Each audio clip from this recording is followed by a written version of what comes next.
Thank you for staying with us. Well, we're still staying with the social media week. I caught up with former CNN anchor Zain Verjee, an anchor of one of the events, who quit her role at the news outfit to start a career in ICT. And this is what she had to say.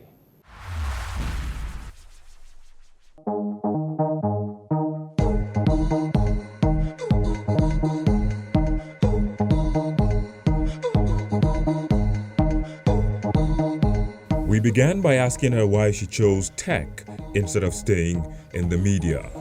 It was a tough decision to make.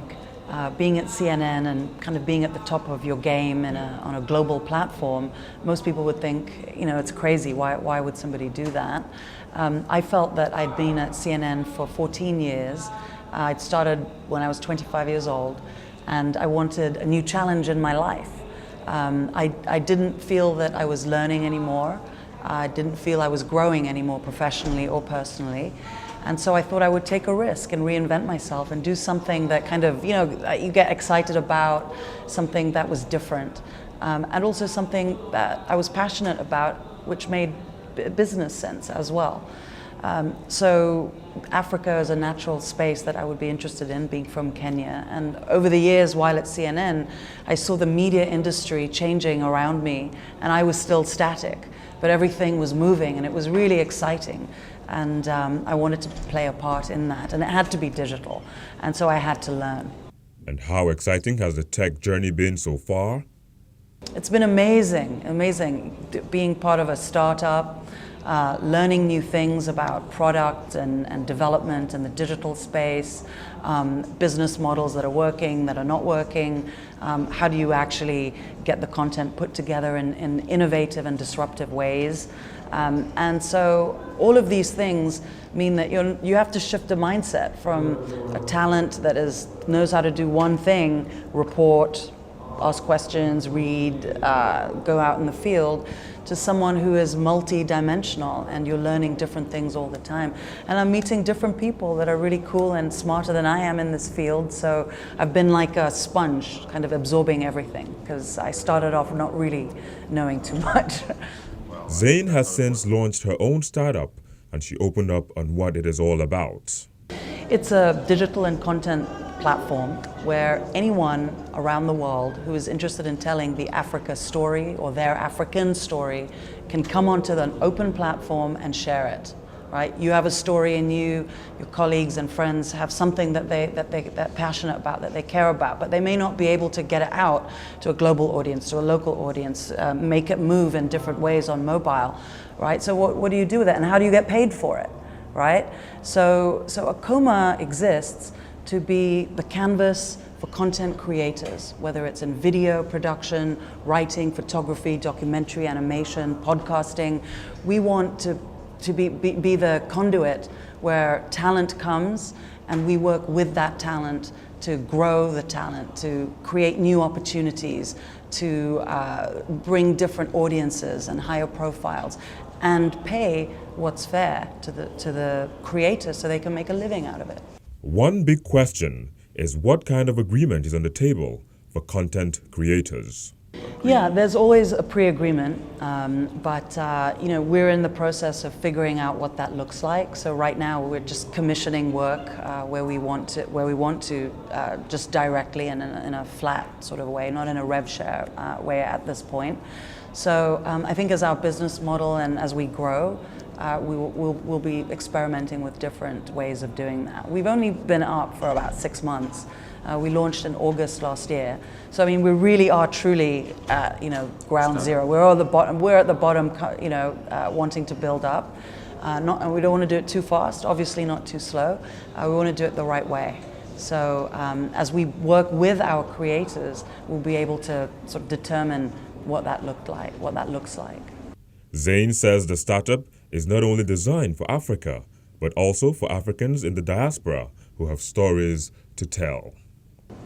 We look at us as a global business. right? So Akoma is a global entity. It's, digital media is accessed and around the world. It's not restricted just to Africa, but we want to tell the African story. There are millions of diasporans all around the world that want to share their story, that want to remain connected to Africa, that have they have something they have to say. So we really are looking for a way to make Akoma global and tell the Africa story where we control the narrative, right? The single story at Chimamanda, stereotypes, the American, British, Western media controlling the narratives of Africa. We got it, we know it. So how do we fix it? Yeah, and how we fix it is by using the talent and harnessing the talent in our own countries to tell that story. Yeah, we need it. It's better to be lucky than good.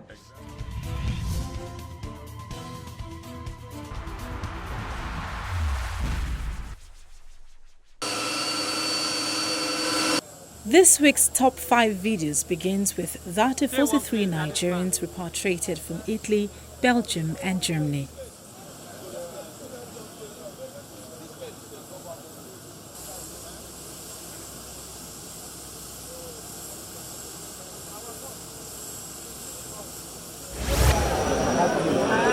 I, Oluwarotimi Odunwayo Akeredolu, Senior Advocate of Nigeria, do solemnly swear that I will be... In fourth place is Mr. Rotimi Akeredolu being sworn in as the Executive Governor of Ondo State. ...of Nigeria, and that I will preserve, protect, and defend the Constitution. The President wants Nigerians to know that he appreciates their prayers, he appreciates their concerns, he appreciates their goodwill. President Muhammadu Buhari, seeking for an extension of his medical vacation, takes the third spot. He is the one who owns the body, it's his body, and there's nobody who will know his body more than him, and it is no cause for worry. No cause to worry, rather. Nigerians will be wondering now how long... How long? No. You know that I speak for somebody. I don't speak for myself. So it is what he tells me to say that I say. And the statement transmitted to me is that the president needs to rest for some further time. And the meeting between Ali Modu Sharif faction of the People's Democratic Party with former President Goodluck Jonathan is second. The ability of resolving these differences is what makes us human beings and what makes us leaders. I met with Sharif and leaders of the party. I'll meet with all others. And at the end of the day, PDP will become stronger so that we will be able to do what is expected of us. Well, the most viewed video in the last week is that of the Nigerian mission visiting affected Nigerians in South Africa's xenophobic attacks. They said we are selling drugs. How many of us are selling drugs here? We don't sleep. Since 3 days, we cannot sleep. I've been here since 8 years. Everything I work for, everything has gone. Please, I don't know what people, Nigerians, what they're gonna do to help us. I'm a mechanic. Everybody that is doing mechanic at home, they know what it costs for someone to destroy a whole workshop. Please, I don't know.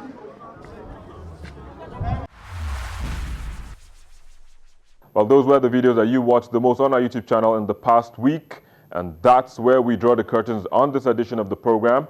Thank you for watching. I am Victor Matthias, and do also remember, the conversation doesn't end here. Reach out to us via the social media addresses showing on your screen. Goodbye.